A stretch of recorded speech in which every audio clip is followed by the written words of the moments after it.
What's going on, guys? It's your boy Beats by Ash, back at it again with another banger, and I'm here with Nightwing, and we're about to cook up the red-black Garp goo. So, first off, I kind of want you to tell me, what is your thought process behind, the direction of this list? What is the win condition? Okay, so for me, I'm a big fan of trying to find, what everybody doesn't do, right? And with Garp, I realized he was the best leader in black, just period, right? I was like, he has the best ability for black, for what they do of cost reduction and destruction. So I wanted this deck to be a destructive deck that also utilizes the zero cost characters like the Smoker, or not zero cost, but the characters that get the benefit from zero cost characters like Smoker to help push forward. So for me, the win condition of this is to make sure you have nothing while I have everything. I want to destroy everything you play, so you don't get a chance to benefit from it. So let's say you drop a Okiku, right? I drop Kobe to kill it. The next turn you drop, what's her name? Yamato to rest the Kobe. I protect the Kobe. Next turn, I drop another Kobe to kill it. Or I drop Garp to kill it. Things like that. Like if I'm going against green, or if I'm going against blue, I'm doing my best to kill your characters before you can bounce them back. Or put you in a position where you don't want to bounce back my characters. Because you don't want to bounce back Kobe or Sakazuki because you just know I'm going to play it again to KO you. So for me, I wanted to focus on the destruction of your board while also having enough presence. Now, if you can see here, I've gone through a different number of Garp lists that I've been working on since OP2 came out. He's cooking, boys. Yeah, I've been trying. So this was one I've tried here. I've tried to mix the mesh with half black, half red, using, I have one where it's like smoker hats. No, not this one. It was one where I was using more so of the straw hats. And with the straw hats, it was using Nami to pull mainly the 2K counters and defensive cards. I tried that, but I didn't like how much it whiffed. Like this one here, this one, I'm using the Rush Sanji for the 2 Dawn. A lot of counters here. I played in 2 of the online treasure cups or online regionals with different builds. And just all in all, it didn't work out because it was just the balance was off. So I talked to this dude, Dark Saber. I've been talking to people religiously in the Discord and stuff, just trying to get, what are you guys running? But Dark Saber had the idea. His whole Garp deck is just black. And he was like, the whole point is destruction. I was like, you're right. I stepped away from what Garp is, which is destroying your life, just destroying everything you have.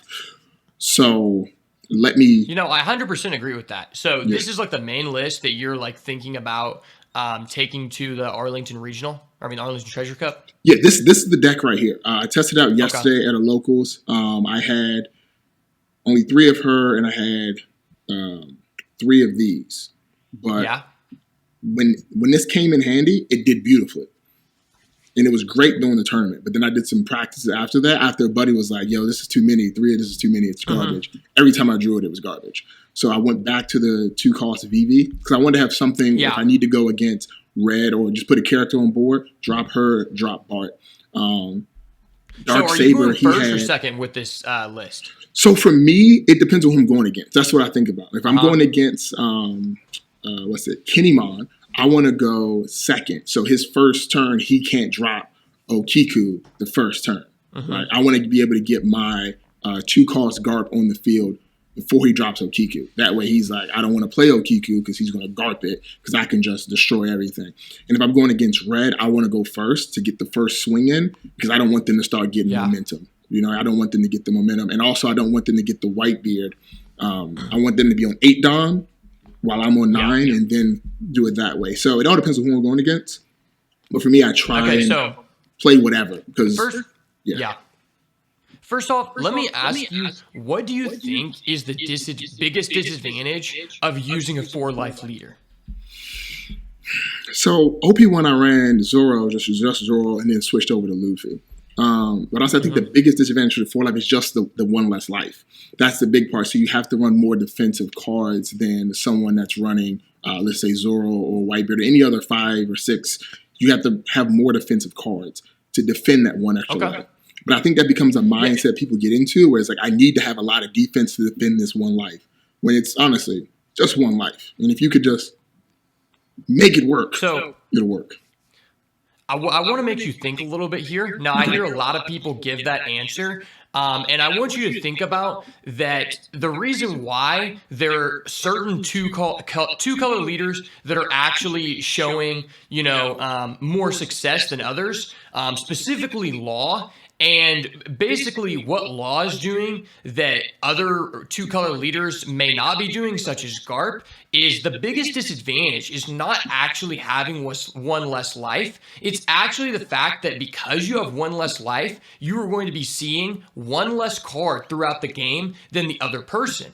And in order to combat that, you need to be able to generate card advantage so that disadvantage is mitigated. And so with the Law ability, what it's doing is it's allowing you to reset searches, which give you +1s in card advantage, which after you've used, 2 of those, that's essentially mitigated the fact that you were starting with one less life and having one less card than the other person throughout the game. So for that reason, that's why you don't see like a lot of the two-color leaders being used as much right now.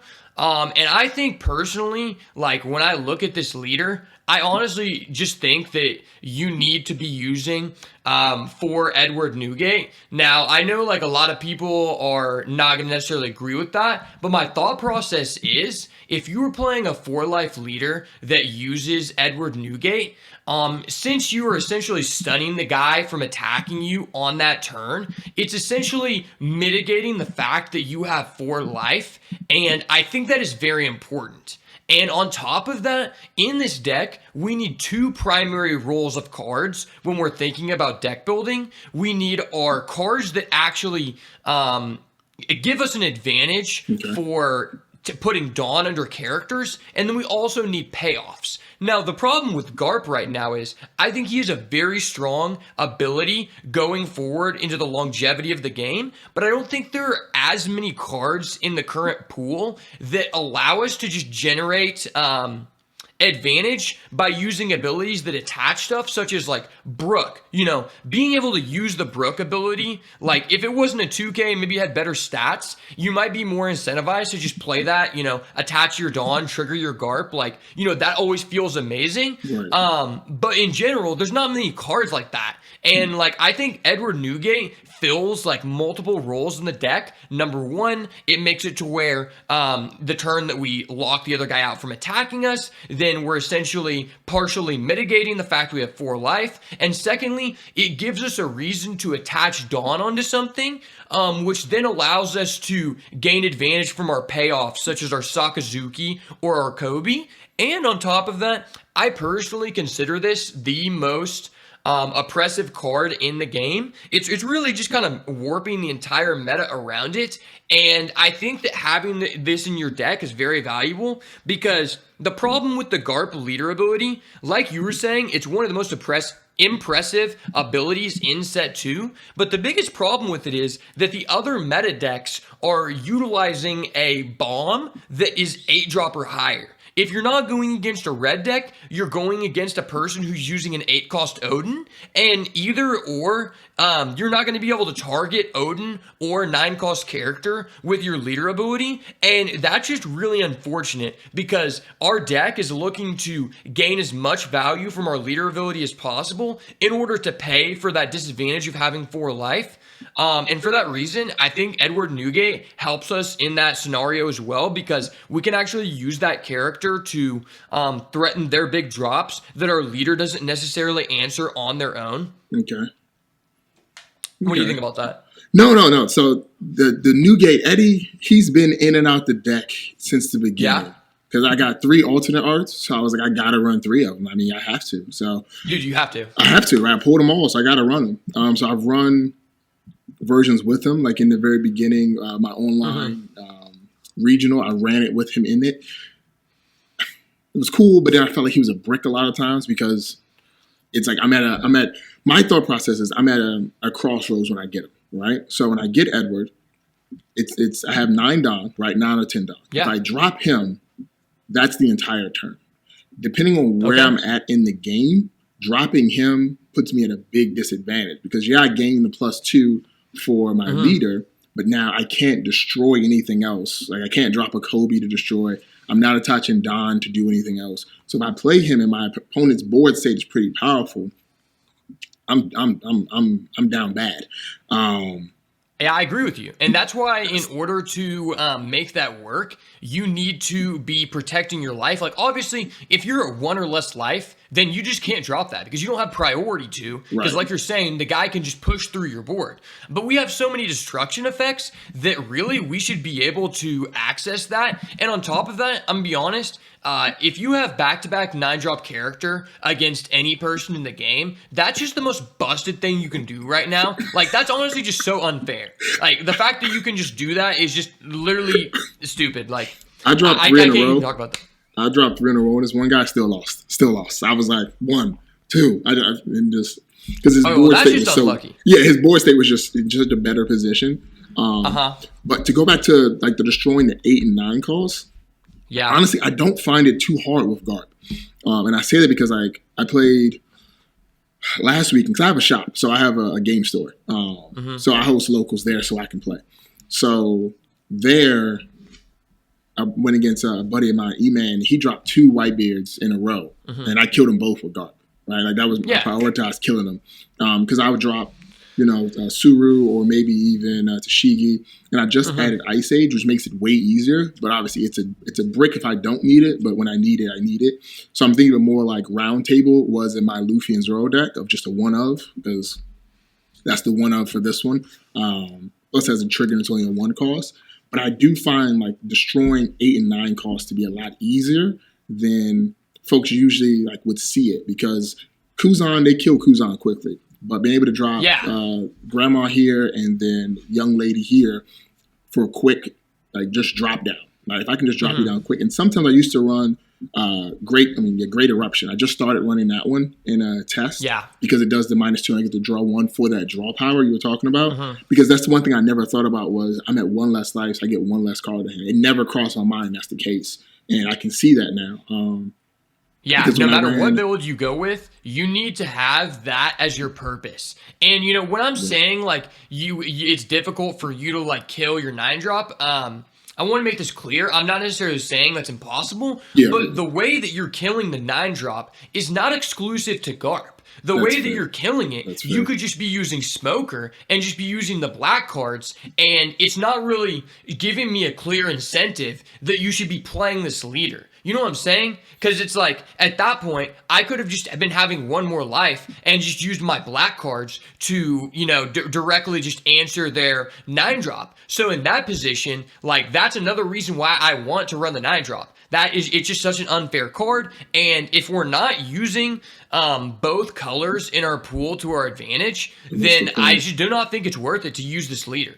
So I think you need to be using the most powerful cards from both color pools in order to, like, make it worth it for you to use this leader versus using Smoker. Like, I know you want to use something that's different than other people, but at a certain point... Smoker...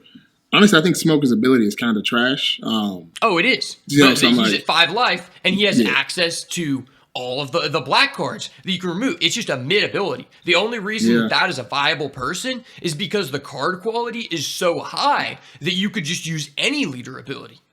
Fair. Because that's the biggest thing with Garp is like, if he... And I let people tell me all the time Garp is not good. I'm like, I disagree because if he just had 5 life, everybody would be on it because his ability is the peak of a black deck. Like that's it. He's the peak of it. But trying to find that balance between the red and the black is the biggest issue. Because the reason why I don't like running Smoker or I don't want Smoker is because in order to, like, let's say 2 cost Garp right here, right? Yep. I played against guys who had him on the field and him on the field. They were playing Smoker. And they could not utilize the abilities because they didn't have the cards to play. So what I let people know is like to play Smoker, right, you have to play cards that bring down the cost. So you have to play, what's his face? What's that guy? Where's he at? You have to play 10-drop Kuzan, right? Of course he's great, but you have to play him to use your other abilities like this and Smokers. You have to play. I would argue you don't have to play that guy because I think that guy's terrible in the deck, but I get what you're saying.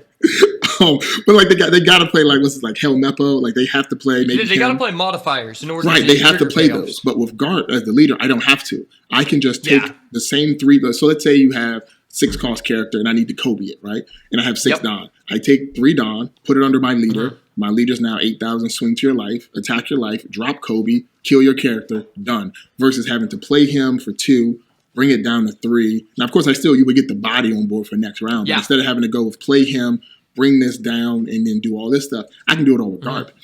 So it's like when I'm using, this is to me the most powerful card in my whole deck, the Garp 2-drop, because if I have him on the field, or even 2 of them, no matter what, as soon as I attach 2 Don to him, you're going down 2.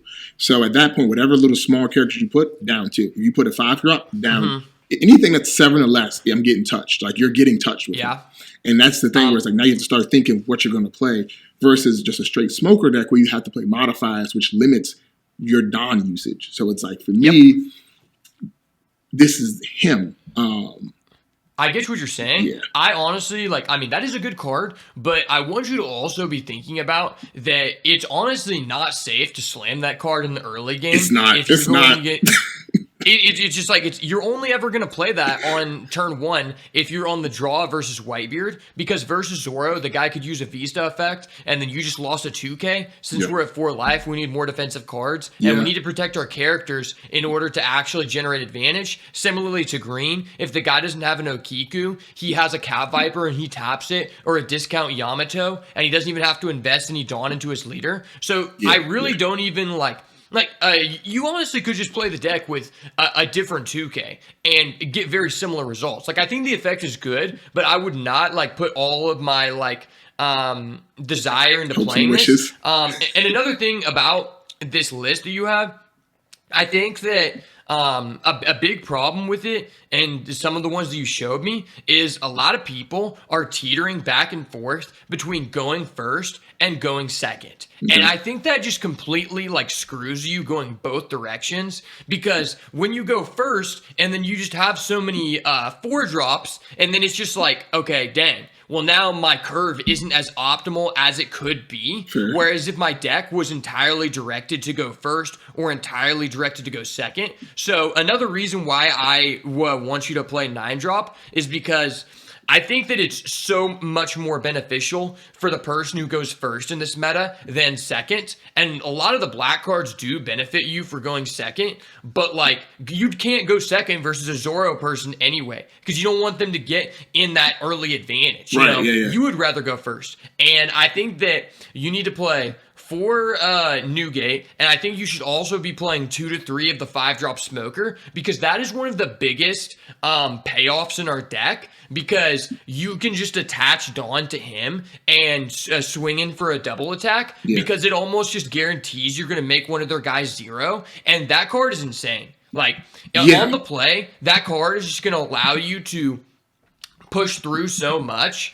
and I think you definitely should be playing that. And, I liked 5 Cost Garp at first, but I just realized, it doesn't solve the problem that you have with the deck, which is that if you are going against someone who's, playing an aggressive, a red deck, this meta game is extremely race-based. And what I mean by that is, you can't necessarily just hit the guy's characters and just not attack his leader every turn. Because other people can just replenish their boards at a faster rate than you. And so I just don't recommend that. No, that makes sense. So this was another rendition of the deck I had before the original one I showed you. I did have the 5-cost smoker, because he is a win condition. He can easily change the swing of the game with 1 attack. Double attack now, we're even on life, or now you're at the disadvantage. Since he can't be KO'd by effects, is fantastic as well. And a 5 for 7 is good. So I have ran him, and you see I did have the 5-drop Garp. I like him because you can use his ability every turn, but the downside is as soon as you rest him, he becomes just a big blocker. So unless you can defend him to do his ability again, it's kind of meh. So I've definitely tried that one out as well. And then I went with another one with the 5-drop smoker here. It's the Great Eruption. But this is what I was sold on. But I want to make an adjustment here and see what you think. So I have Vivi here, and I put her in over Doberman just because she looks better, just aesthetically pleasing versus Doberman. He's cool, but they're the same stats, except he's a strike and she's a slash or whatever. But I went with her just because she's an extra 4 1K counters, and she's a 2 for 4, and then also what was the other thing? Oh, I wanted to mitigate, like I wanted to really minimize the number of non-counter cards I had in hand. That's why I don't run the one-drop Tony Chopper, because off-life, I don't like it. I never liked an OP1 getting him on like my second or last life. I needed something, bro. I needed it. I understand what you're saying. Honestly, I'd like you to cut down on 2 Kuzan, because ultimately you don't need that many 4-drops in the deck. And a big problem is that you are never going to play Kuzan in turn 2, because the removal quality is so high in the game that the other guy, most of the time, like if he's playing red, he can just use a modifier plus a Vista while developing characters, removing your guy, and it just sets you too far back. So you don't, and at that point, it's like, okay, well, I'm just paying 4 to draw a card. Whereas, like, it's not really, like, contributing to our deck archetype. And the reality is, we only really need the -4 when the guy has, like, an 8-drop or a 9-drop, and he's not going to be able to play those cards at that point in the game. And at that point, our Sakazuki and our Kobe just answer those naturally with their ability. So I don't think you need to play this card until the late game, and that will allow you to play less cards with no counter. That's fair. Yeah, I've run decks without him in general, and I thought it went well. Yeah.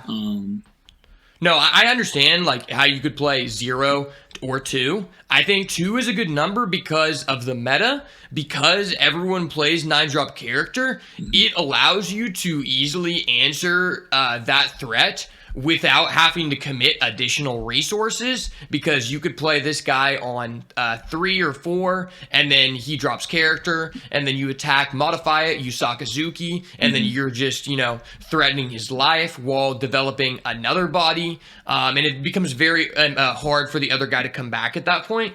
So I really like that, honestly. Okay, so let's go 2 of those. Now for Eddie, right? So 4 Newgates, right? Yep. Okay, not 3, but 4. So I gotta get another alternate art. God dang it! All right. You're costing me money. What do you think? Don't worry. We win it back. We win this. Gotta win it back. All right. So you're thinking Newgate and then 5-drop Smoker. So first off, I want you to cut Vivi. Okay. And put an Eddie. Yeah. Put an Eddie. And then, honestly, I feel like, now this is kind of just like a personal preference, but one thing I do want to alert you of is the 3-cost Smoker that was in the pre-release. I'm not gonna lie, that card is really fucking good versus red, as well as Newgate, because a lot of people don't know about that ability. This one, and this card is just insane versus red. Now, I was a hater on this in the beginning, but my friend, he just put this in the Smoker deck and made it a going first deck, and it's so much better versus red. Like, this is a broken ability. They have to be special, and really, the only special characters are like blue has like a decent amount of special characters, but for most like other people, it's really difficult for them to answer, to be honest. Yeah, they're pretty weak. Like special, I'm looking at. I don't think they can use Zoro, and I don't think they can use Luffy. Yeah, he's slash, strike, slash, range. So it looks like most of their powerful characters are Newgate special, but like most of the powerful characters are strike. Yeah, no, it definitely lowers the carport. Yeah, no, it's not. He can only be, you know, targeted by, by like the other guy who's like says something about like only. Or it can't be targeted specifically by like slash. I think there's like a Luffy that does that. But yes, he just said he can only be targeted by special. And that is actually just a really impressive ability. And also it's like a good stat line where we can use it to just trade against like low drops in the current meta. And then they have to like play something specific to answer it. They can't just get value out of their low drops, and I think that card is important to run currently because, like, we need to build our deck to beat red. Like, red is just going to be the most represented deck at this tournament, and I think you should expect to go against 3 to 4 red decks in Swiss. So I definitely would recommend that if you're going to play that other 3-drop Smoker, I would just replace him with, if you're going to play that one, I would just replace him with that guy, because that guy is nice. Yeah, and like I said, I think we're more beneficial going first. Okay, I have like 6 copies of this thing. I went to like 6 or 7 pre-releases, so I got copies of them. Okay, bet. Okay, so then 3 of him. Okay, so then where do we put in, what was the 5-drop smoker? 5-drop smoker? I would probably, how many 2Ks do we have? We have... So we should be sitting on 12. Yeah, we should be sitting on 12. Honestly, I don't think the 12 is necessary in this meta. Okay. First off, I would cut 2 Tashigi. I'm just cutting things right now so I know like how much space we have. Remove Ice Age. Remove Impact Wave. All of them? Yeah, just remove Impact Wave. I mean, it might go back in the deck. I'm just trying to like understand how much space we have. Yeah. 4, 8, 12.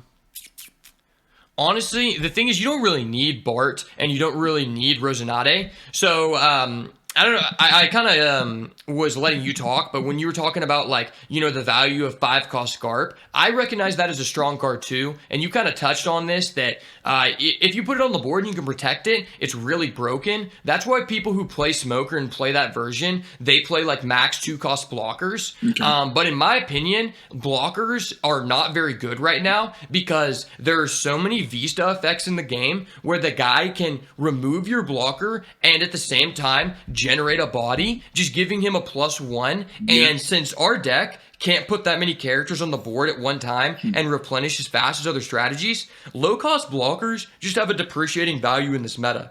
Okay, fair enough. Now, I think, like, you know, there could be an argument to play Bart. I haven't tested that one, but that does just give us a payoff, you know. And it's like, he makes it to where if we use the ability, then our opponent has to use a modifier plus a Vista effect. And that is nice. So I'm not necessarily sure if that should be in the deck, but it's something to consider. So now...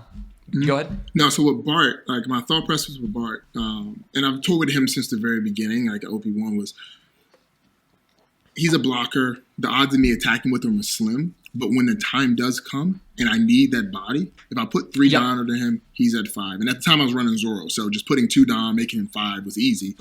Swing at life for 5, right? Make you pitch your card.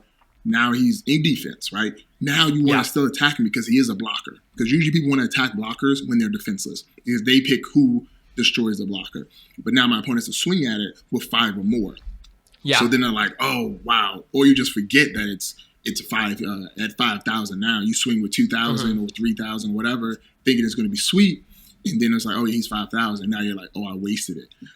That was my thought with him, because I was going to the 2-cost blocker route with Dark Saber, testing out the 2-cost blockers, 2-cost blockers. And if I ever did play him, because the ability, I don't have to use it, but if it came into play to put the 3 down under him to swing now with Garp, then now does the 5K, and now on defense he's 5K. That was a thought with him, and having the 2-cost blockers to save my tail when I needed them. Yeah, but I'm I agree definitely with down what to you're try saying. without it. Yeah.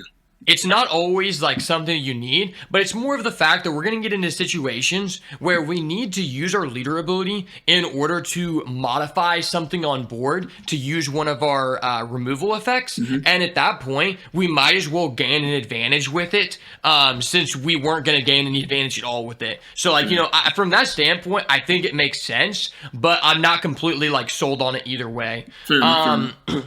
I would say that also, okay, so add in 5-cost smoker. How many copies? Let's go with 3. Okay.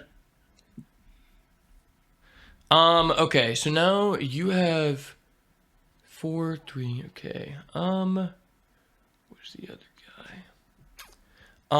First off, add in Radical Beam. Add in at least 2 Radical Beam for now, because it just makes a lot of sense when we're playing a 4-life red leader.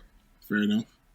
So one thought process that I have with any deck that I play is typically in a going first meta, which is like 90% of the time in a card game, I build my deck to have advantages going second, and if I get to go first, amazing. But that way I don't just auto lose going second, and that's one of those points that Radical Beam has to it, because going second, it's just amazing, and going first, I mean, it's still okay, because we're a 4-life person, we're eventually going to get to 2, and it's one of those cards that helps us stabilize at 2, so whenever we play our Edward Newgate, we are healthy enough to actually survive. That's fair. So that, because I've run builds with Radical Beam and Guard Point. So Guard Point for the early game, and then Radical Beam obviously for the late game. For that reason, because if I'm going to play Newgate, I either want a Chopper or Radical Beam or Guard Point, something to help me defensively. Add in 3 Chopper. 3 of the Tony Tonys. Where is he? You were just on it. Oh, there he is. All right, 3 Tonys. Yeah, so my reasoning on this is like, just after playing in that regional, you know, I like I said, low-cost blockers have a depreciating value in the meta, but the reality is not everyone has access to 1-cost blockers, and the way that our curve is right now, you know, we have 2 Kuzan and 4 Borsalino, and it just makes sense because we can afford to output another guy, and a lot of our cards have no counter, so I think that it's just like worth. And like in my blue deck, I experienced with playing 3 as well as just 2 of the 1-drop, and I think it's very important right now to have like 2 to 3. You don't need 4 because there are disadvantages where, like, okay, in red they can Vista, in green they can tap, but Whitebeard is like 50 to 60% of the meta, and in that matchup, the blocker is amazing because they typically do not have direct removal if they're playing the more popular Straw Hat variant. Fair. Okay. Yeah, so definitely let's start with 3, and then maybe you go down to 2 later, just depending on how it is. But that also just allows us to defend key cards, like defending our Kuzan. If we're on 5 Dawn and we play Kuzan plus Chopper, that's a lot better than just playing Kuzan, because eventually when you attack with it, like, it's just defenseless, but that's just a reoccurring busted effect that we can use every turn. Fair enough. Okay, that's super fair. It protects our payoffs. Okay, I think I would probably add in a 4th Sakazuki. Sakazuki is just one of the most powerful cards. Like, if anything, you could go to 3 Kobe. Like, that's completely up to you. But I think Sakazuki is just too powerful. It has too much synergy with our leader ability. And it's kind of just what we are looking to do. Okay, so, all right. Okay, that's definitely not a problem. I like Sakazuki, like, because he's clearly a big body. That's never, that's not a problem. What do you think about, because touching on draw power, do you think we need to add any of like the great eruptions? Because I know it's a 1-for-1, but it does have the -2 effect to help out with any larger characters, or do you think that... I don't think we can afford that. No? Like I said, you don't really need to use... That card kind of invalidates the point of our using our leader ability, because it's like our leader ability should be incentivizing us to maximize our Dawn efficiency on people who have a Dawn X ability. That's why we're playing the the double attack smoker. And so like that card is like more of like a supplement for like smoker, where the guy can't access like high drops to remove, but you don't need to like it's kind of going against your leader ability when you think about that. Interesting. Okay, yeah. You shouldn't really need to gain card advantage, because all of your trades should just be +1. You're going to be playing for the board, and you're going to be, you know, generating a body while removing their guy, and it's a race-based meta. So you don't need to have 10 cards in hand to win. You know, if I remove your vanilla Straw Hat with my Sakazuki, then you're already behind. It doesn't matter if you have more cards than me. You can still only play out 1 vanilla 4-cost 6K on turn 7. I like the way you think. I definitely like the way you think. That makes a lot of sense. Because I've been focusing a lot on like, well, I want to make sure I have enough cards in hand to defend and everything, and have the options. But no, you're right. Like if they don't have anything, then that's perfect. They don't have anything to play, so they're always behind because they can't. Not every card is going to be a rush card, especially with red, and then any other color there is no rush, so I don't have to worry about it except for maybe purple Kaido and Queen, but that's few and far between. Yeah, let's go to 4 Radical Beam for now. 4 radicals. All right. I'm not 100% sure if that's correct yet, but I think it just aligns well with our deck. Being able to protect our smoker, being able to take damage early, because this is the other thing you got to think about. We don't have any searchers, and we don't have any like draw power, like cycling to get access to our pieces. So you oftentimes do want to go down to 2 life because you need to see access to your payoffs, or you're not going to win the game. And so if you want to do that, like Radical Beam just aligns like so well with our game plan. And it sucks because I would like to play Impact Wave, but my problem with that card is a lot of the times we just do not have 2 Dawn in order to float to do that. Yeah, no, that's definitely an issue I run into as well when I try it out. I was like, I don't like leaving those down because those 2 we're going Dawns first. have been enough to destroy what I needed, you know? So I'm like sacrificing either destroying your card and not defending myself, or defending myself and not destroying your card. So no, that definitely makes a lot of sense. Yeah, I would probably also go Vista. Vista, how many? 4. 4. Okay.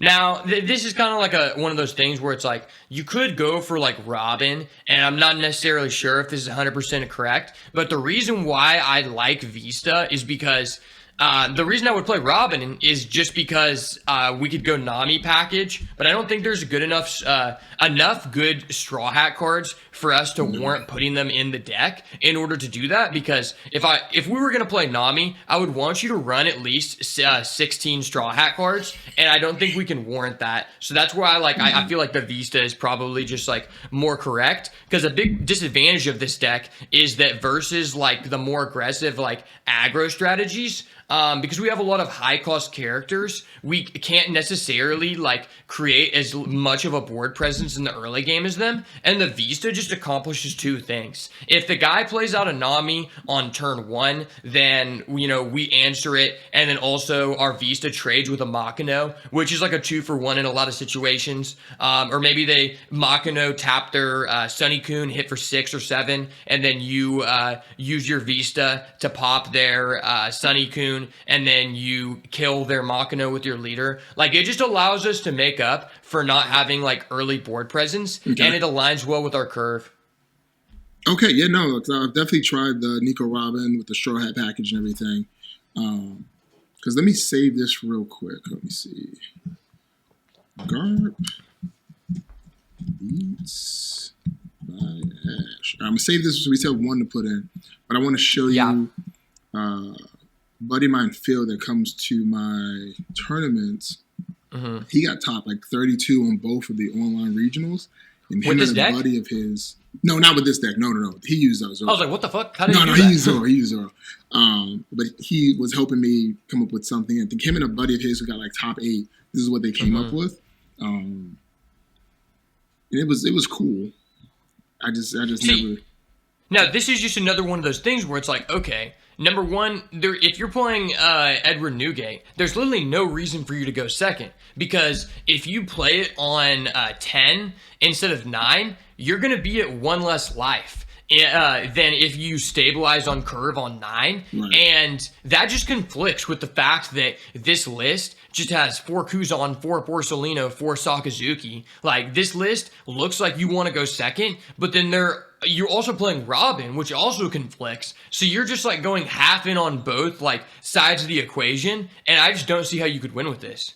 That's one of the things I definitely I know I'm not, or I haven't thought too heavy about, is like which turn I want to go with, what's my curve and everything. I try and just adapt to what happens, and obviously that could be a reason why I lose there. Because there's different things. Like when I hear people talk and stuff and watch videos and just in general, I'm like, oh, okay, they think about the curve and this. I'm like, I don't think about that. Let me start trying to think about that, because it never really occurred to me to try and make sure everything flowed perfectly. Because to me, it was like, if I want to go first and I get second, then I'm not screwed, So I was like, if I can find a balance between the two. But of course, when you're trying to find a balance between 2 things, you aren't good at one thing.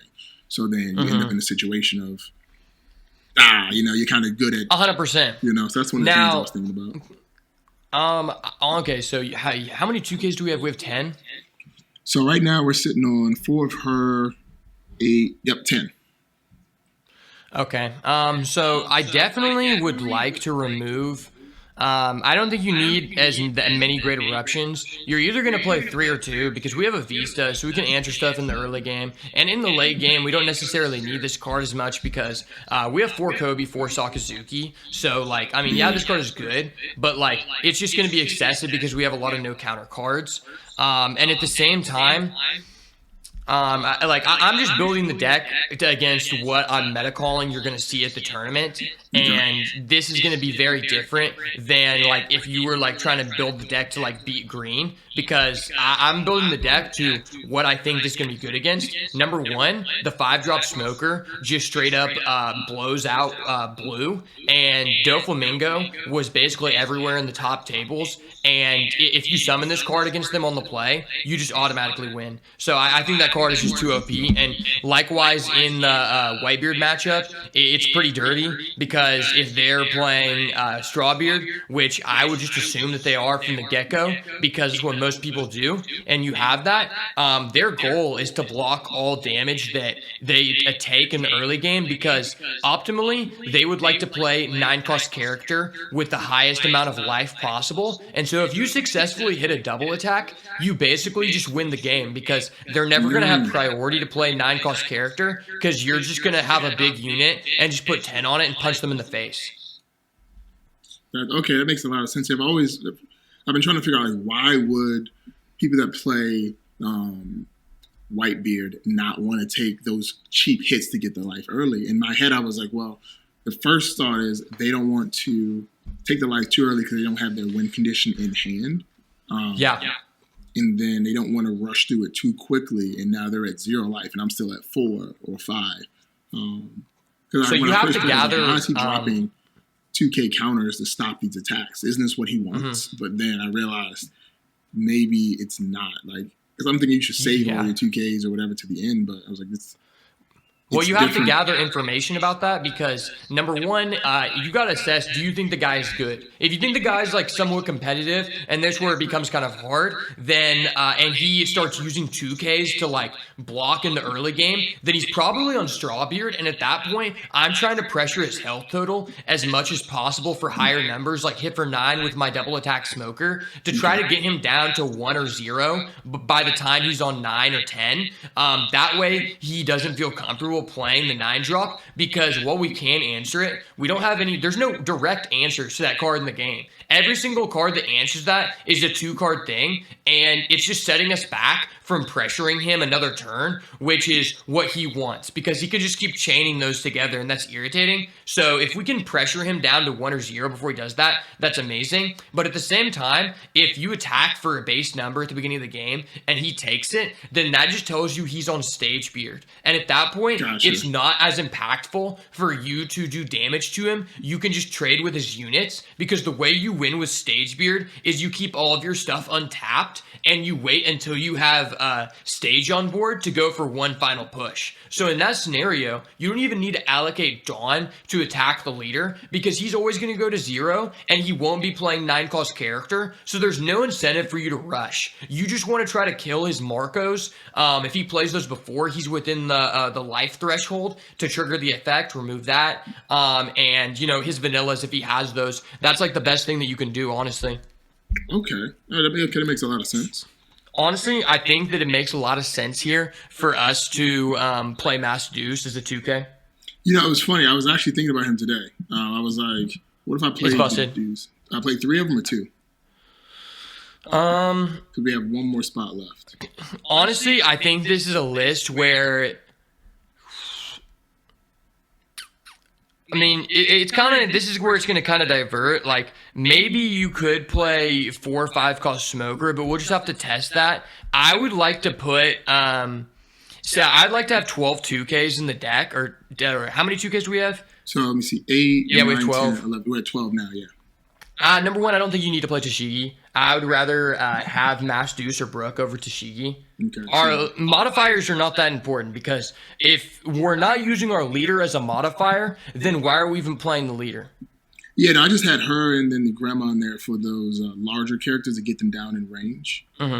but I often find I think when we get to the late game, we're in a better position than the other people. Gotcha. And Mass Deuce is a card that, unlike us playing Garp on turn 1, if we're on the draw, we can very easily play Mass Deuce against a Zoro person, devote 2 Dawn, and then we're just killing 2 of their characters.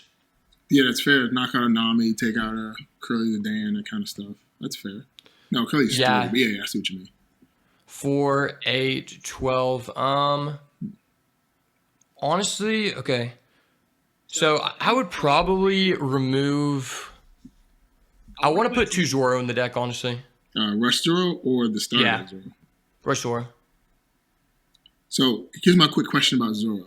I looked at Zoro. I played with Zoro in my first online regional one, but then I started thinking about Sanji. Now I understand, like, on the crackback, he's a 4K, not a 5, so he's harder to defend. But for the 2 drop, adding 2 Dawn, it goes with the leader ability. So that's kind of where I've been trying to figure out, like, that little balancing act, you know, like Zoro or Sanji. So I just want to throw it out there in case you didn't think about Sanji, because he does have to do the 2 Dawn for that. But let me ask you this. So if I play Sanji in the early game and I give it Rush, okay, that's good. But that's where the most value is going to be in creating this as a Rush character. Okay. Because in the late game, we're going to be playing our big threats like our Sakazuki, like our Smoker, like our 9-drop character. And at that point, we don't have the Dawn to Dawn up this guy anyway. And it's like, at that point, I'm paying 4 in order to use like a removal. If I have Sakazuki in hand, I have to be on specifically 10 Dawn to make that work. Zoro is just more about like, the reason why I think he could be in the deck is because people just establish an early game board presence against us, and for the same reason as Vista, it just answers like their threats in the early game, where depending on our hand, we might not be able to do that. That's very fair. That is very fair. Okay, so 2 Zoro. Yeah, so I really just don't want more than 12 2Ks in the deck, and I definitely just want to cut something for Otama, because Otama, once we add in the Zoros, Otama just has synergy with our Vista, our Mass Deuce, and our Zoro in a way, because he's just creating an instant attacker. Okay, fair enough. So, all right, so what are you thinking? So we got to add in Zoro, but we only have space for 1 at the moment, so what should we drop out? Probably gonna be a Radical Beam. Just got 3. 1 Radical. I mean, a lot of this stuff is gonna change, like depending on like what like outcomes that we find that we're just gonna have to play with. But I think this is kind of like a good like core. I would probably exchange out Suru for Otama, because I think Otama is just too busted. Okay.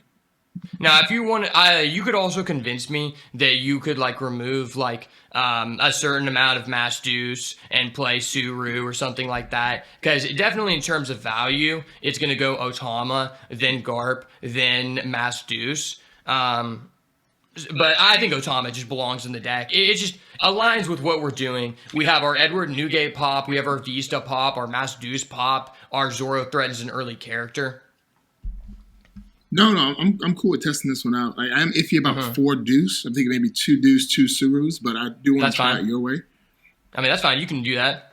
All right, so, because just in case. You have more experience with it than me. I was just saying that it makes sense, and I don't necessarily think that you always, like, need that. And I'm thinking about, like, what matchups we're not going to be favored in, and the Zoro matchup is definitely, like, the worst matchup for us, where you might actually play the Mass Deuce on 1. Yeah, no, Suru rarely ever gets played on field to bring things down, because I would use something different. But I know, like, for me, just knowing I got it, having that heart of the cards moment and just wishing I draw it, if I need to take down, something, I got it. So that's the thought process, but I can definitely see what you mean, where she won't be needed because of leader ability. But this is pretty much the skeleton. Yeah. But the only changes I could see you making are potentially you could add another Radical Beam. You could do something with that. Maybe you could add in... maybe you could remove Borsalino for something, because Borsalino, like, it's really hard to value because it's an insanely busted card, like, just for what it does. But at the same time, it doesn't necessarily align with our, like, game plan and what we're trying to do, like, racing the other guy. Sure. Because we're just creating him a guy where it's like, dang, it's different than a 5 cost 6k blocker, which the reason why I consider a 5 cost 6k blocker the best stat line in the game is because on the turn that you play it, it has initiative essentially, because all people who are played can't attack on the first turn unless they have rush. Well, when you have blocker, you're essentially able to make an action the same turn something is played. So during your turn, it's either going to stop you from punching with a 5k, which is really relevant in the meta, or you're going to stop a 7k attack with a 2k. It's going to go back to your turn. You're going to survive. Now you have a character that you can attach only a 1 Dawn investment to hit the guy for 7, demanding 2 cards. And even if he defends with 2 cards, then he's got to invest at least 1 Dawn on his turn to answer your card. So even if he kills it on the following turn, it just provides a trade. And the thing about Borsellino is, it's good at protecting these big characters, but we can't attach the 1 Dawn investment to start punching things in the same way that a 5 cost 6k like Purple Queen can do. So it's like a different kind of role, and I honestly don't have like nearly as many reps as you on the deck, so I can't really determine if that's like what we're trying to do until like I see otherwise. That's fair. That's fair. Because the only 5k, 6k that drops to mind is Hina when you're talking. Because I didn't really play any big blockers for red, but Hina would be 5 for 6. And then, I'm not saying you need that. No, that's definitely a thought process. Because one guy, the Dark Saber. Let's try this out. Testing it out. Want to run this one? Yes, sir. All right. So boom. Let's go back to lobby. All right. Oh shit. What's up? My man got the nice ass overlay. Oh yeah. I tweeted out. All right. Let's see. Let's go. Beats by Ash. So I'm like, if I'm going to be posting videos, gotta make it look nice. Let's see. Refresh. 100%. Yeah, one thing that I was thinking about is like I don't do a lot of sim content because I just don't feel like the sim is that visually pleasing. And that's definitely a benefit for you, is that you just create an overlay. Yeah, no, it's not that visually at all. But what I do like about it is it allows you, because I'm going to be playing it anyway. So like I'll play it when like go ahead and quit out of this match and just do another one. I just don't want. I want you to play against something that's meta relevant. Copy that. Let's see. Let's try this one. Because a lot of people make the misconception about like the sim, like they'll just like let any match go out. And I'm only playing. I'm not playing just to play. I'm playing to learn and to understand what we can do here. That's fair. Right, so we're gonna go first here. Go first. Yeah. All right. So what are you thinking about this hand? So for me, with this set, I would probably mulligan it because I don't have anything strong enough to bring out first turn. Like I'm not dropping Kobe too early. So I want to get something maybe. Oh man, yeah, I probably want to get something a little. Yeah, I probably want a Garp to help out because Kobe would be good to kill 1, but I kind of want. I agree with what you're saying. Yeah, it's not. I'm not feeling. I'm honestly looking for like Rush Zoro. I'm looking for a 3-cost smoker, and we get that. Yeah, that's like the best card in this matchup. If you play the 3-cost smoker, the guy's just gonna be like, "What the fuck?" You don't know how many people that I've seen are like, "Wait, what does an attribute do?" Yeah, no, that's fair. That's fair. So what are you thinking about here? What I would do personally is I would just swing in with Garp to leader for 5, make him drop 1, then drop Kobe and kill out Curly the Dance so he doesn't have that resource. That's what I would do. So then he would be forced to. I would prefer that you. I agree with you attacking first. You're always going to do that. Right, so go ahead and do that. But I would argue that you play your 3-cost smoker here over your Kobe because when making decisions of what I should play out of an equal value, what I give priority to is what has a depreciating value here. This smoker, the later we play it in the game, the less impactful it is because it doesn't do anything on play and it has no counter. Whereas Kobe, we can use it any point in the game and it still has the same impact value. Fair. Okay. So in this situation, I would, because I usually don't want to take life early. I would counter out with Otama. Definitely not dropping Kobe.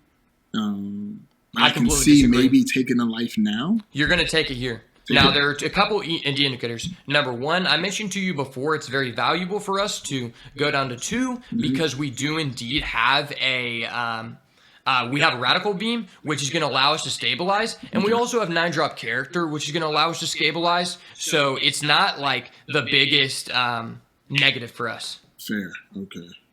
So he Otama, Vista, Smoker. So let me see. I got 5 here. See, now that was really nice because we demanded a modifier in addition to a removal, and that is super important because his Otama is never being boosted up by a Makino. Like, he wouldn't like to do that. He might, but, you know. So here I'm thinking swing at life for, let me see, 3 here. I would add 1 to Garp, swing for 6, drop the 3 call Smoker, and then that would give me 1 for Chopper. 3, 4. That's what I'm thinking. 5, 7, 3. 3. Honestly, I agree with that. All right, so let's go here, 1 here, cost of 0. Swing at life. See if he drops a 2K, like if he drops another Otama, which is good because I don't have to worry about it later. He drops Deuce, that's also good. Then I would drop here and here.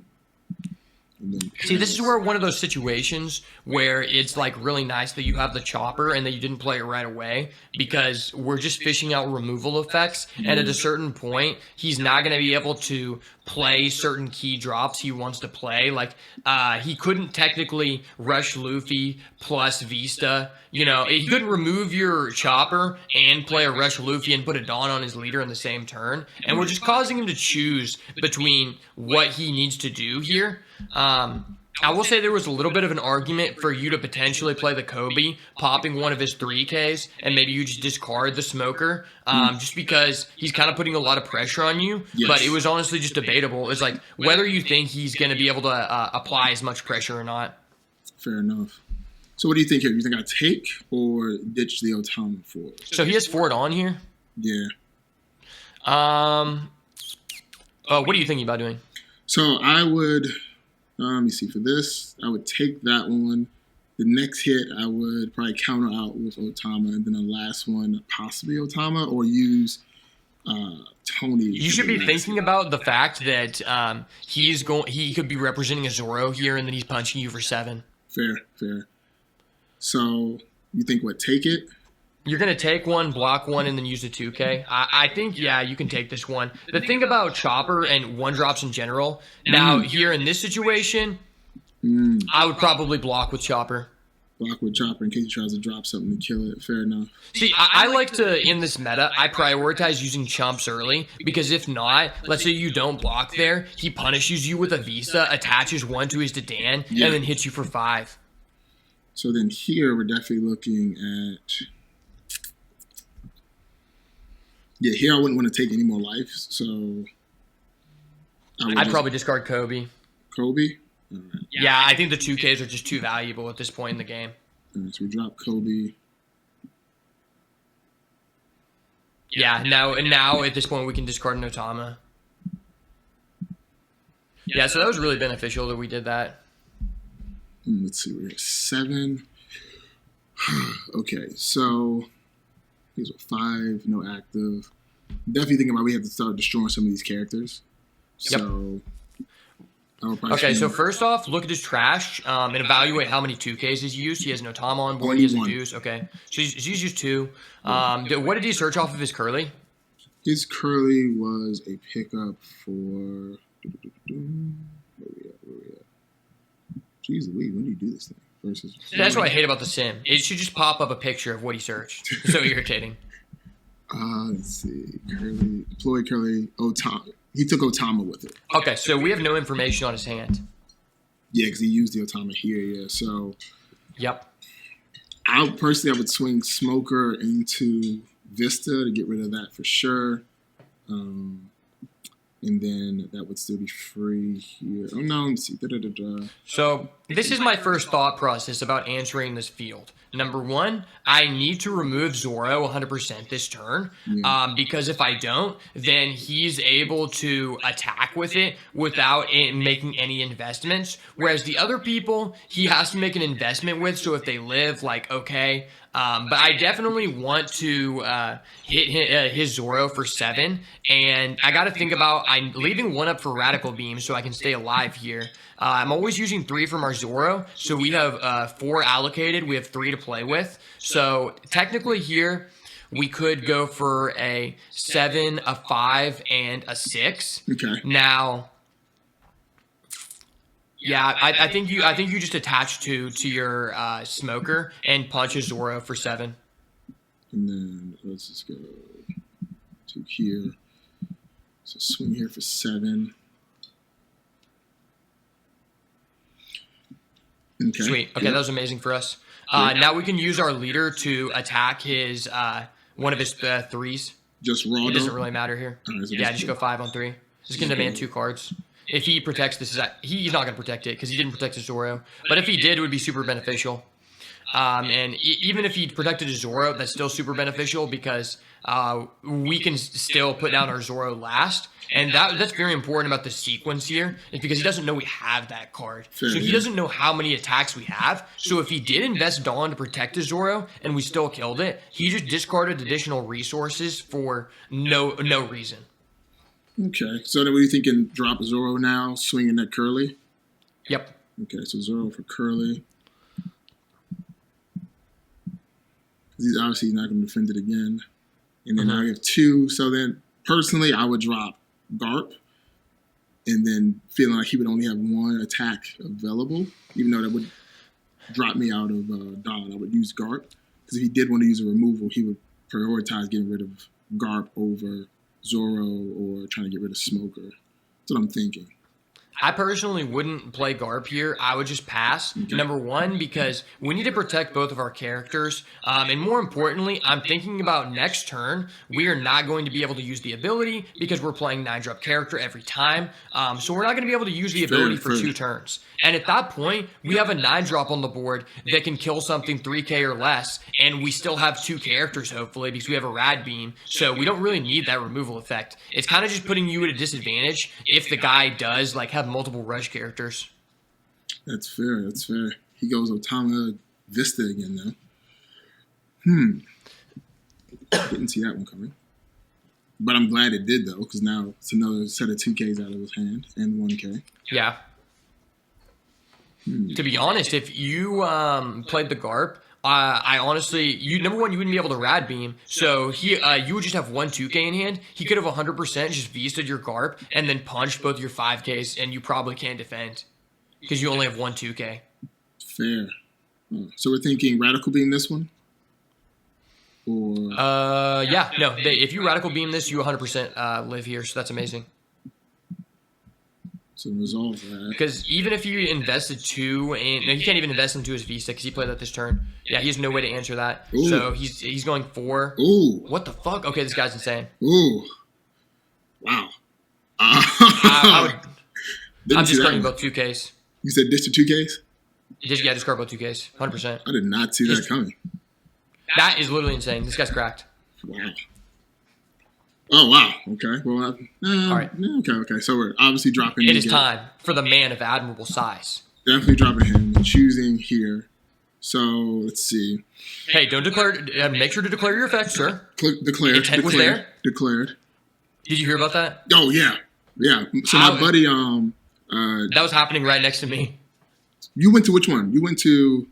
The Peoria one. Yeah, my buddy. He was commentating up in Canada. Just Zay, and it happened up there as well. Same thing. He was like, "Oh wow." So I want to swing Smoker into Makino. Kills Makino, swing face. Yeah, you have to do that. She has to die. The thing is, like, if he had less characters on board, I could understand you punching his Otama, but ultimately he has multiple Otamas, so he is going to have a target to invest in regardless of whether you kill something. Yeah. Okay. All right. So then I've got 2 life. Now we're just putting him on. Also have Edward Newgate. If he doesn't have Edward Newgate, then we're in a pretty good position.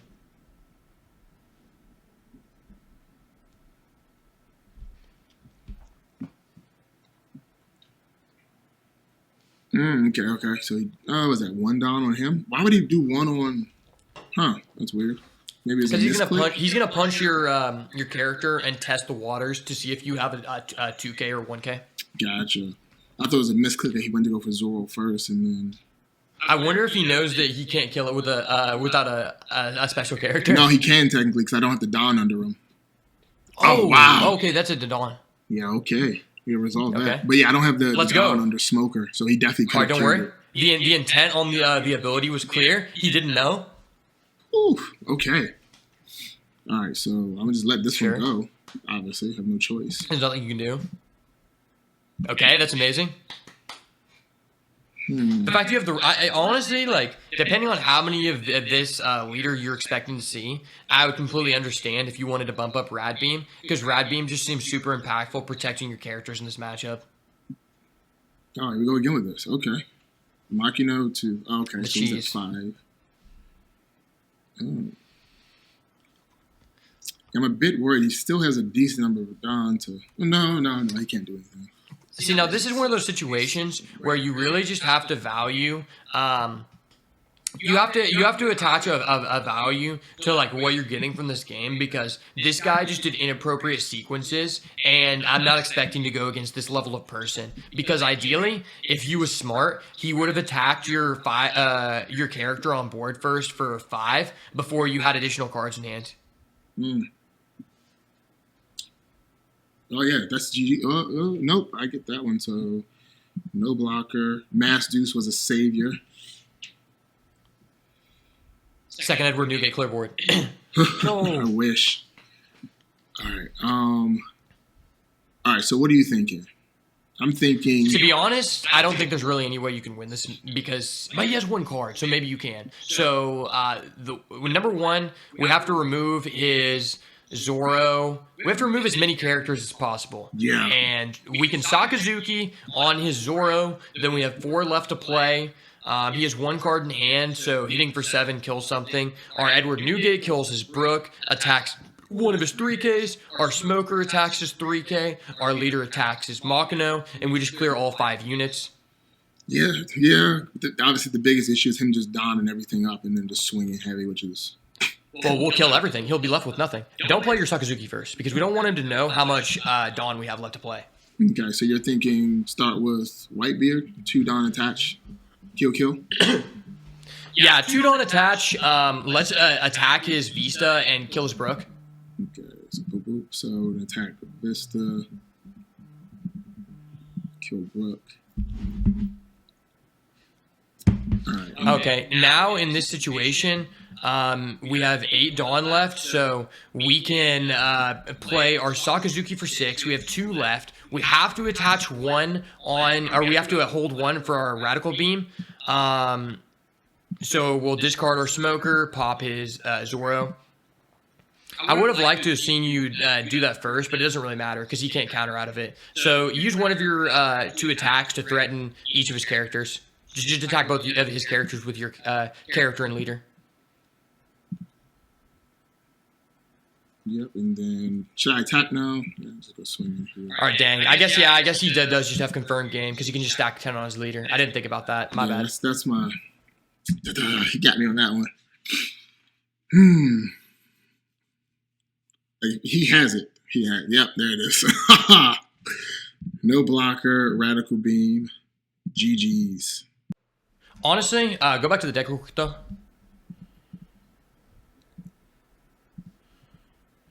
I'm just noticing from that match, obviously it's just 1 match, so the evidence is kind of anecdotal, but I think just the 5-cost Smoker is just super important because we just can't like keep up with the resources of other people, and that card just allows us to like, if we would have had that guy at 1 less life, I think we would have just taken the game every time there, and that kind of just shows me like how important that card is.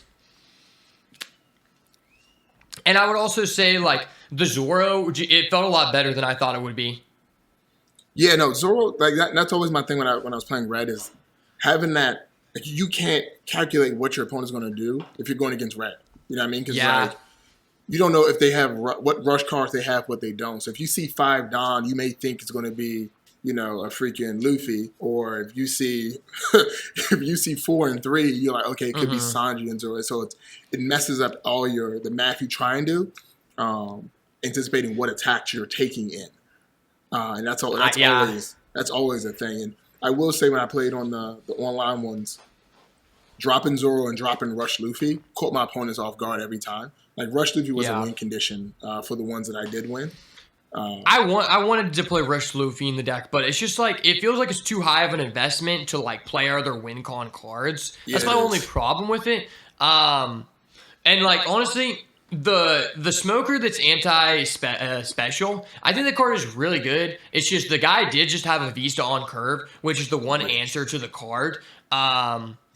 But it's synergized with our leader, you know? Honestly, you could remove one of those and add a Zoro because that card is just so good. But when they do have the Vista on curve, that is really irritating. Like, we saw in that matchup, the guy, he didn't have that good of a hand. But he was able just to overwhelm us because he just was able to develop too many bodies. And maybe you could add, like, another Great Eruption because it's just like...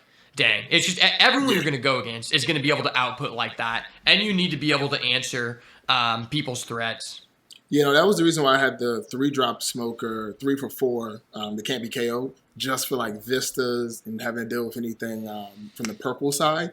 Because like I've played matches where I had Borsalino and 2 of these smokers, and then my opponent has 10-drop Kaido, and he drops it, and he's like, "Yeah, I need to play know what something." You're saying. You know what I mean? I feel like. I get that, but at the same time, the anti-special guy, he just has an incentive for attaching a Dawn on him. And that's also just like a valuable thing, in my opinion. That's very fair. Okay, so we're thinking 3 Zoro. Are we adding another 5-drop smoker? Yeah, I mean... So what? How do you feel about Sakazuki? I have 3 alternate arts of him, so I'm okay with only playing 3. You can only go 3. I'm sorry. Yeah, I'm okay with only playing 3. Because I don't want you to have too many 5s. It's just that's a card that lets you discard, and that is like highly valued. But it just seems like you just need to play like towards removing the guy's like wide board in the beginning of the game, and that's where like honestly like if we would have like been in a situation where we played the Mass Deuce on turn 1, it probably would have been correct to attach. See, that's one of those cards that stops us from... it has a positive effect on our deck archetype without us sacrificing any, like, core cards. Okay. I see. I think I'm gathering it.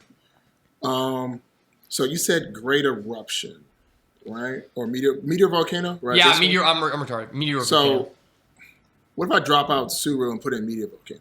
What do you think? Okay, that's fine. And let's just see. All right, let's save this one. All right, let's see. 4 might be excessive, but you just have to test it. I mean, we took out a Sakazuki, so it makes sense to have another removal. It's just like that's how that guy lost, or how that guy beat us. You know, he just overwhelmed us with that, and like, yeah, that is one match, but at the same time, that's kind of like a low roll in his position, and I think that a lot of people are going to pressure you fast. Oh, well, forget him. He didn't want to play against McGarp. I think that would have been really good for us. Yeah, I ran into one guy, and he was like, I don't want to play like off-meta decks. I'm never going to see it. And I was like, well, if we ever play in person, you're going to play me. Like, I'm playing Garp. And he was like, you just don't want to win. I was like, no, I just don't want to rise to balance the deck. And he was I think you still go first here. Yeah, no, same deal. All right, let's see. Lobo. But yeah, every time I play somebody with Garp, they think it's just a joke. I'm like, no, this is serious. Like, I'm getting first place for Garp. You're going to see it.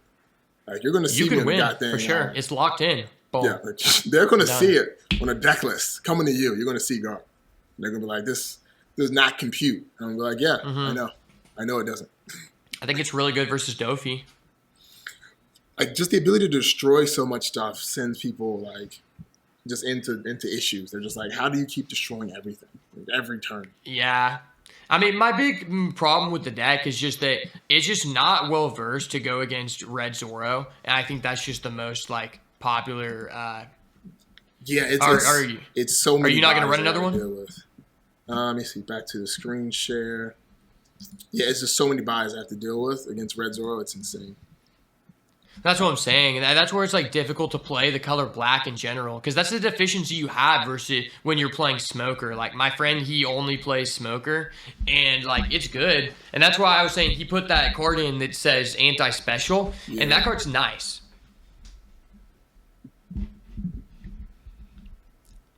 Can you still see my screen? Yeah. Okay. Not getting a match. All right, let me quit the sim. Sometimes the sim locks up on me for whatever reason. Tries to get it. I'm pretty sure they can't target your the guy who's anti-special. I'm pretty sure Okiku's not special, right? Let's take a look. Deck editor. You said Okiku. The green. Oh, there she is. She's slash. Yeah. Yeah, so you can't. If he plays Okiku on turn 1 and you put that guy turn 2, even if he would have to put all 4 on into his leader to punch your anti-special guy, and he's not going to do that because he's either going to play a discount Wano or a discount discount Raizo or discount Yamato. I feel like this deck is really hard for you to like test against and like get evidence. Honestly, one of the biggest things that'll help you going forward is just like understand that like at locals, a lot of the evidence that you will gather is anecdotal, and that's like important to understand how you'll do at the cup. Sure. What I mean by that is you can't necessarily build your deck off of the experiences you specifically encounter, because that's not actually a real representation of what is going to happen. Yeah, no, you're right. Because I Kaido, I play Kaido at locals, but I probably won't see it. I saw it in the cup, but it's probably not like as prevalent. I played against one. Yeah, like it's just so rare. There was no one in the top tables on it, but I think it's a strong pick because you can go 50-50 in every matchup, which is what I'm looking to do. See, this is the problem that I have with a lot of decks in this game right now, is it's basically a rock, paper, scissors tournament. Like your deck kind of just hard loses to Zoro, whereas like you kind of like hard beat Doflamingo if you go first. Like it's kind of just like it's like that in a lot of like respects. Oh, come on, pirate. All right, what we doing? Let me see. With this one, I'm going second. That's a keep. Yeah, I would keep. This hand's insane. I'm definitely leaning towards dropping 2 calls to Garp. And I got 2 of them? Hell yeah. This hand's insane. This hand's insane. Let's go. That's beautiful. Yep, so that's getting killed next turn. If you top deck 5-cost Smoker, you just win. Well, we have 4 in deck now, so we'll see.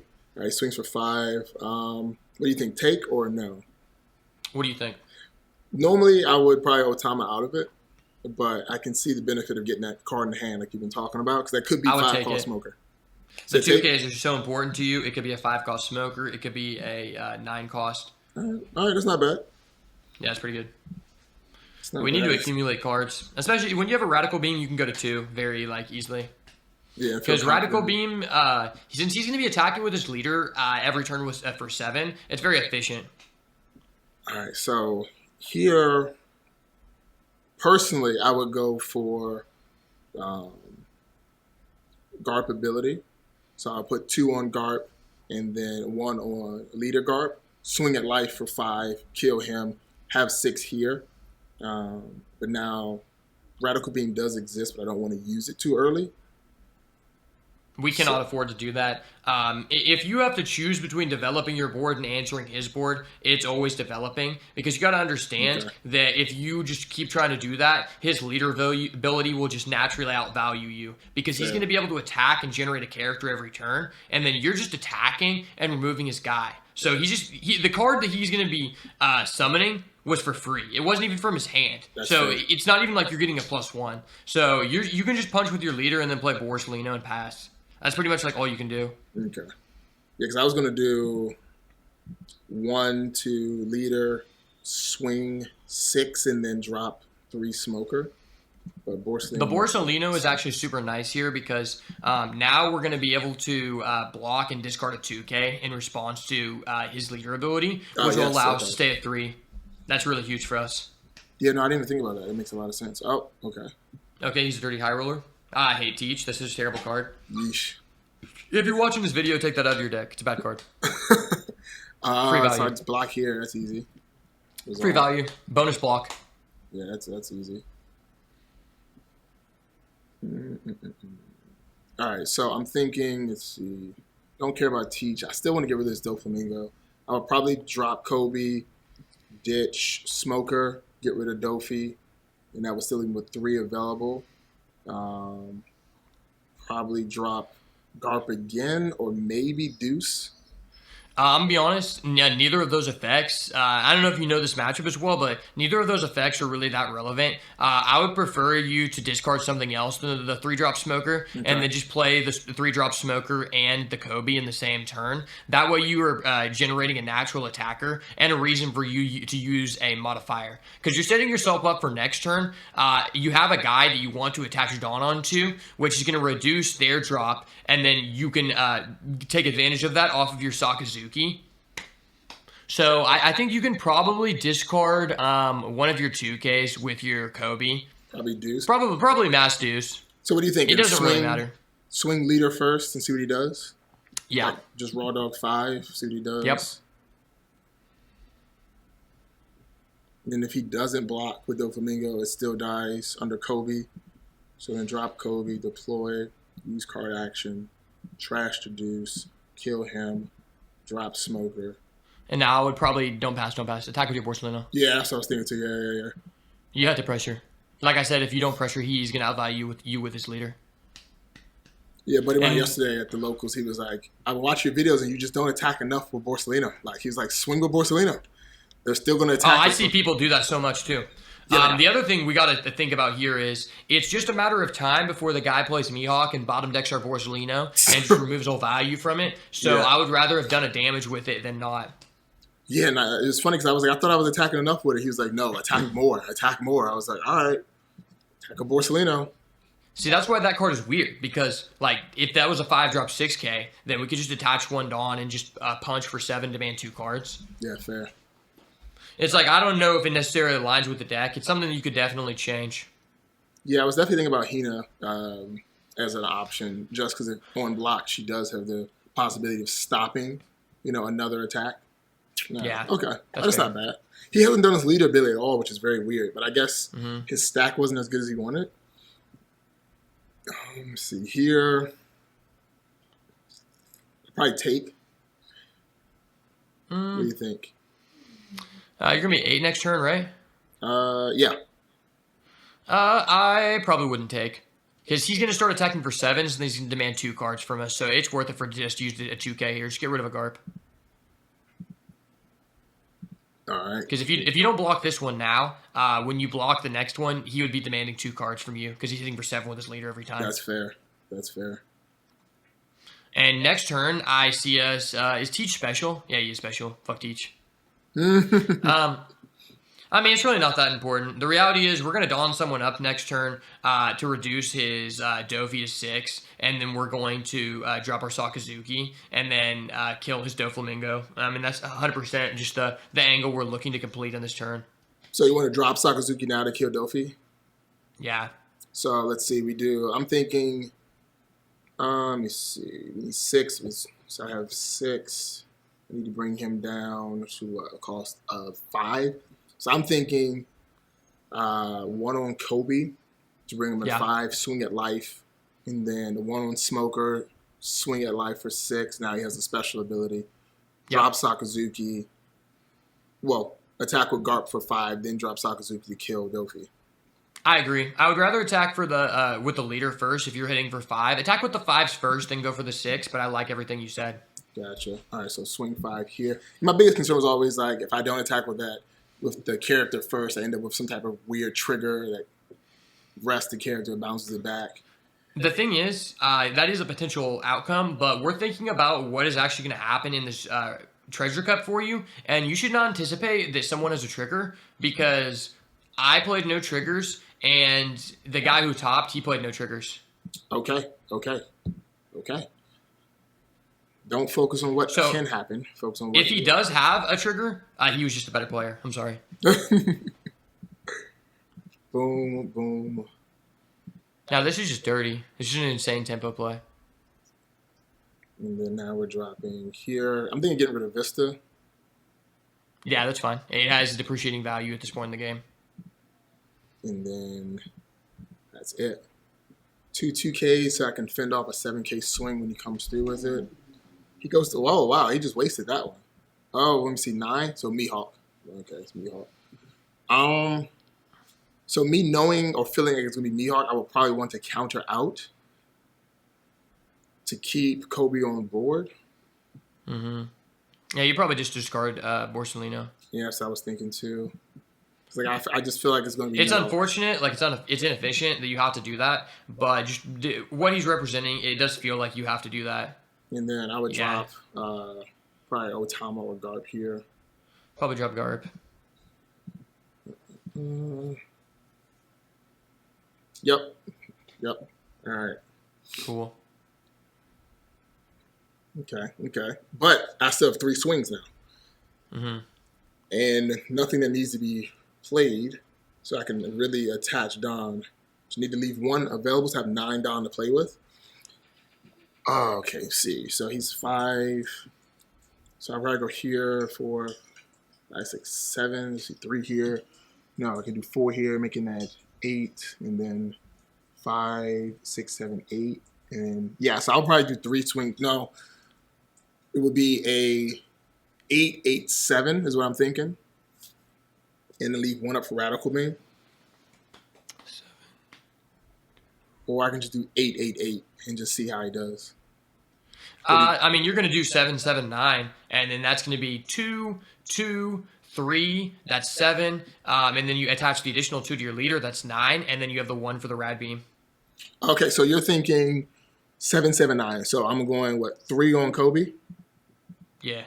So you just have to go all face here. It doesn't really matter that he can answer your guy. You're just trying to put him in a position where if he has a blocker, he has it. If he doesn't, he doesn't. It's fair. Okay, so 7, especially if there's no active Don. So 7 here. He doesn't know what the top of the deck is as well, so it's kind of just like up in the air for him to access something like that. Right. Yeah, he only got he ditched out a Perona as a counter. If he knew what the top of his deck was, then it would be fair to assess that he could potentially summon Gecko Mori off the top, add back his 3-drop Dofi, and generate a blocker. But at this point, you kind of just have to go for it. This is one of those situations where I see a lot of people misplay because they try to play safely, and at this position in the game, you have no opportunity to play safely. You have to go for lethal this turn, and if he has it, he has it. Okay, and see that's what this did here. We're gonna punch him. For high numbers, and what that's doing is he had to discard a blocker in order to stop the attack. So even though he isn't dead this turn, that's 1 less blocker he could potentially have for next turn. Right. And if we can protect even one of our characters, then we're just guaranteed to play the game. Okay, yeah, so now unless he has a... there's no reason for you not to let this die. You can't protect it. You would actually prefer getting the card. This pretty much just comes down to, does he have the 3-cost Dofi, or does he have the... Yeah, you're going to have to take the hit. Okay, that's amazing. All right, you're locked in. GG, bro. You got it. It's over. Sign the slip, sir. So what do you think? Take the hit or counter out? Take the hit. It doesn't really matter. If you don't win next turn, you lose the game. Fair. He's developed too big of a board. Okay, he has a Dofi. All right, you double attack. You win the game. GG. Yeah, the Rush Doro definitely just has a value that's pretty high amongst all matchups, if I'm being honest. Yeah, no, I can see that. He's not going to see it coming either. It doesn't really have a positive effect on our deck archetype, but it's just one of those things where it's like a forced evil. We just have to play it just because of what other people are playing, honestly. Okay. All right, so I'm thinking, let's see. I'm in debate of dropping Otama to drop down to Dofi, or just swinging in 5, 6, 7. I would just swing for 7 and then swing for 8. Swing for 7 with your leader, and then swing for 8. So that's all you can do. If he has 2Ks, he has it, but... So 7, let me see, because then it'd be, what? 1, 2, 3, so 5, 6, 7, 8. Well, hold up. Hold up. Let me see. So I'm thinking 3, 4. All right, so 3 for Zoro. So 1, 2, 3, right? So he's at that's 5,000, and then add 3 to that. So that's a total of 6 Dawn for him. 3 to that. So if you're gonna add 3 to that, then that's gonna be 8 Dawn. Or no, he's only 3. I'm dumb. I was thinking that you had a Luffy. No. So that's something like I can drop 6 Dawn for him. He becomes 8, but I really want to make sure he uses Doflamingo. So then I'm thinking. Okay, no, this is way better for you. So so you can do an 8 or 9. So if I do 4 on Garp, that puts him at 5, 6, 7, 8, 9. Or if I do 8 on Garp, he has to come out. I would rather hit with the lesser attack first because he doesn't know we have a Zoro. All right, so we're going to go 3 here on Garp. And then if he does counter out, I can still drop Chopper if I need to. You probably die if he counters out. And what I'm going to do is do this. So put it on his Dofi to make him think I may have Meteor Volcano or something. That's dirty. So he's like, I got to block with it now. Well, I don't. If you did have Meteor Volcano, that'd be broken. Yeah, so he takes that. It's locked in. It's on the slip, sir. So drop it. 1, 2, 3, 4. 1, 2, 3. Mink. Does he got it? He's got 3 2Ks.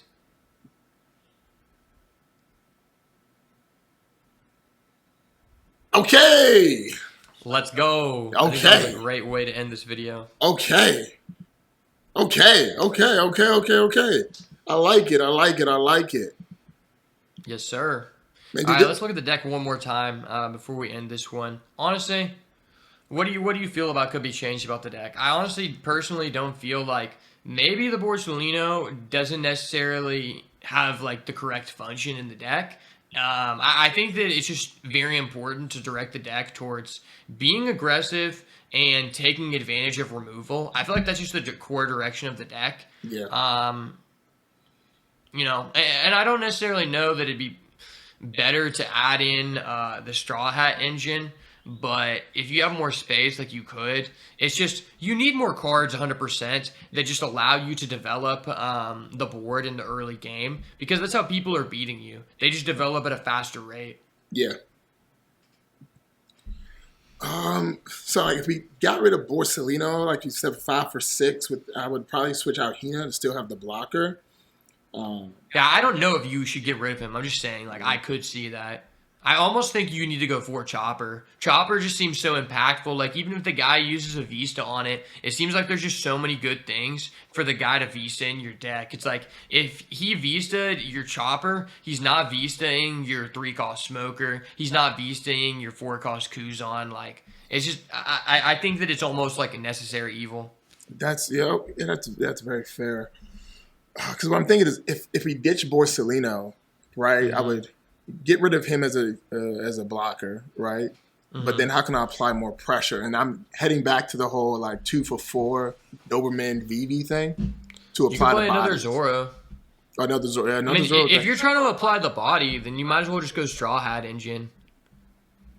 I hate to be boring, but like, if you're trying to apply the body, you might as well just go Straw Hat engine, because you could go 4 Zoro, 4 Chopper, that's 8, Radical Beam, and then maybe you replace Vista with Nico Robin. You could easily get to 16 Straw Hats 100%. Now, My biggest issue with that is like when I played Nami, I hated getting like Kobe, Sakazuki, and then like Nami. That was the only biggest thing, or just like she hurt my soul. I'm not saying it's correct, but it is just like if your goal is to develop a board in the early game, it's probably the best thing you can do. And if you don't want to play Nico Robin, then you could easily just swap out 2Ks in exchange for the Sanji 2K and the Brook. You could play those, and then that would just allow you to do that. I almost like at that point, you could remove the 3-cost Smoker. It's just, I don't know. It's hard for me to prove that to you, but I've just seen that card do work. Like, I think it's a really good surprise factor that people don't know about. I don't know. What do you think about it? I have never considered it, so I definitely want to give it a run. Because I haven't considered that, maybe play the locals. You know what I mean? Like I'm planning because I run 2 every week, so Tuesday and Thursday. So I'm gonna take this deck to locals tomorrow. Because the one I showed you originally, that one I lost my first one against Zoro, but then won against Ivankov and Smoker. If you're able to pressure enough in the early turns, what's going to happen is, even when you play Edward Newgate, like that one guy that we went against in the first game, he was able to pressure our life total because we didn't exert enough pressure ourselves in the race. And I think that's something important to note about the direction that we should be going with the deck, is that, like, I still think Edward Newgate is 100% needed in the deck, but we just need the deck to be super aggressive. Because we want it to feel like the turn we play this, he can't attack our life at all, and he has to trade with our characters. Yeah, no, that's definitely what I want. I wanted to have, instead of going with a lot of blockers, when I originally thought of it, I wanted to have characters on field that forced you to have to destroy it. So it was a true mix of the red and the black, and not just in cards, but also mindset, where it's like, I got these bodies, deal with these bodies. And then when you deal with the bodies, now I'm dropping something else to kill your bodies to really... Yeah. Because another thing, I think the big benefit of having a dual color leader is now your opponent doesn't know like what you have. So if you're running Doflamingo, I know you're probably running maybe the Jinbei. You're probably running the 1-drop Dofi, the Perron. Like, I know the cards you're probably going to have in there. But with Garp, you're like, what direction did this guy go? Like, what did he go? Did he decide to go... You probably don't even know what the guy can do. Right, like, did he decide to go rush? Did he decide to go just defense? Did he decide to do no red at all? Did he decide to go rested Dawn ability? Did he decide to go... I've seen a white beard package inside of it. Like, what direction did he go? Because black only has one direction, essentially. But what about the red? The red is like, what can it do? Because red has rested Dawn, rush, and then what's the other? Rested Dawn, rush, and cost reduction to destroy things. So it's 3 things. Red is just busted. Let's be real. Red does 3 things. You do whatever you want. You get to play the game. Other people don't. It's just unfair. Yeah, so it's like, you don't know what direction I decide to go. Like, I've seen somebody run 1-drops in their Garp deck. Like, just 1-drop Sunny. And it's like, but why? What the hell? And he was like, oh, when I add the 2 Dawn and boost it up, it goes for Garp's ability, yada, yada. And it just catches people off guard. You don't know. It's like Drunken Master, essentially. You don't know what direction you're going. I honestly see this deck as a similar playstyle as to Red Luffy, where, like, you're trying to be aggressive as possible, but at the same time, our big cards just allow us to trade with their big cards.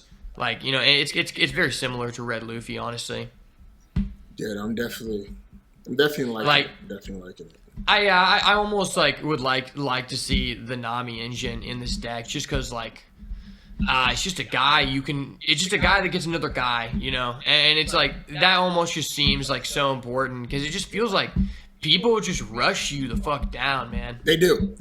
This was one of the Nami engines I had in here.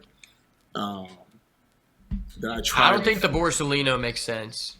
Yeah, no, in this one I can see like Borsalino and Kuzan not being as useful as now. The Garp is a broken card. Now it's just like, damn, when you go with the Garp build, that card just lets you outvalue other people. It screws over Doflamingo, screws over Whitebeard. Now, if you're playing that angle, then you're going to be Gucci. But the problem is, just like you go against Red, and it's like, dang, this guy has rush cards. Maybe he rushed Luffy. He's just bypassing my blocker. He kills my Garp. Like, if they're able to kill your Garp the turn after you play it, that's super irritating. And it also is just irritating the fact that it's just within that stat bracket where the guy can just pistol without a modifier, or maybe he just Gordons plus Vista and just kills it with Ford on. Either like there's so many combinations the guy can do with Ford on. It's ridiculous.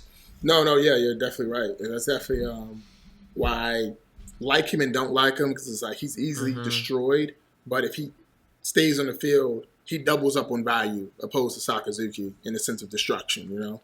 Facts. Yeah, I had this guy when I was playing him in like the top 4 of a case tournament where he basically just had that against my blue deck and he would just tap it every turn. He played max 2 cost blockers, and you know, since all my guys are 4 drops, he's just like, all right, kill your guy, okay, establish another blocker. If you're going against someone who has no rush cards in their deck, it's basically just a lock that the guy can't get out of, because anything he plays, you just keep killing. It's irritating. Yeah, no, yeah, that's definitely. In order for you to be successful with this deck, you're gonna have to sacrifice something because this deck doesn't allow you to like just mitigate all risks. It's kind of just like a specialist deck, I would say, where whatever angle you take is going to position you well into whatever you're meta calling, but then you're gonna have disadvantages. Like if you go with the Garp build, then you're just gonna have a losing matchup versus red. Like I don't even know how you could beat someone on Luffy or Zoro, but at the same time, if you went against 6 Whitebeards, I could see them having no chance of beating you. Whereas like this build, I think you have a better chance of just beating people overall, because I would argue that sometimes when you have the 5-cost smoker, that the other guy just can't win regardless of what you do. Yeah, no, because I was swinging 11 at life with it, and it's like they're like, what do I do? You know what I mean? Like, what do I do? If you hit it with a double attack, that's just busted his shit, and then you're like, okay, Zoro, the guy doesn't think you can Zoro. Because it's just like, people just kept like racing you down from what I noticed, and that's what I've seen happen to other people with the deck. And especially if you get in with a double attack with the 5-drop smoker and on 1, 3, 5, 7 on on 7 Dawn, so turn 4, you get in with a double attack. That it just makes me feel like if you play Newgate on the following turn, that even if you removed your smoker, you're probably in a position to go for lethal with your leader plus your 9-drop if the other guy doesn't respond with his own 9-drop. Fair. And that was the problem that like occurred to us in the first match, is that we played the 9-drop, but his health total was too healthy, so it wasn't as impactful. Right. That's why you needed to like focus on pressuring, you know? So I like I that. see what you're saying about like the VV and stuff. Like, it just feels so weird to do that. Like, it just feels like almost like no advantage to doing that. I'm like, Yeah, no, I can definitely see. Yeah, no, I can definitely see where you're coming from with that one. Huh. Oh, all right. But look, I don't want to take too much more of your time, and I appreciate it. I know you got stuff to do. Yep. So what I'm gonna do is I'm gonna work on the deck some more. I'm gonna upload some more videos with it. I'm gonna do my locals tomorrow, and when that video is done, I'll shoot you the video through Discord so you can just look at it and see if it looked the way you thought it was. Because as my coach, I'm going to be coming back to you. So just know I'm coming back to you again. We got to run another one back because you're my coach now, right? Yeah, we gotta make a video saying my student won the Arlington Regional. That's all I'm saying. That's all I'm saying. That's all I'm saying. 100%. Ask me questions about the deck and tell me how it's going. All right, folks. So I'm here finishing up the edit of this video, but I'm still on dad duty, so I haven't got a chance to really do a proper outro. So this is gonna be it right here. I've gone to some locals, I made some tweaks to the deck, but what I appreciated the most about the coaching with Ash was the mindset shift. It wasn't so much the deck. Like the deck, it's so many different ways to run it. There's so many different engines you can do with it, and it's something that hasn't really been tested.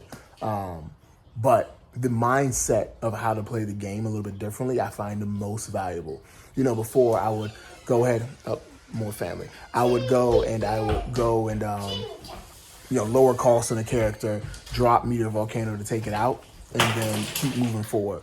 But now I've shifted to, instead of trying to take it out, I will attack, let's say a Zoro, right? Like a 5-cost Zoro with my leader, right?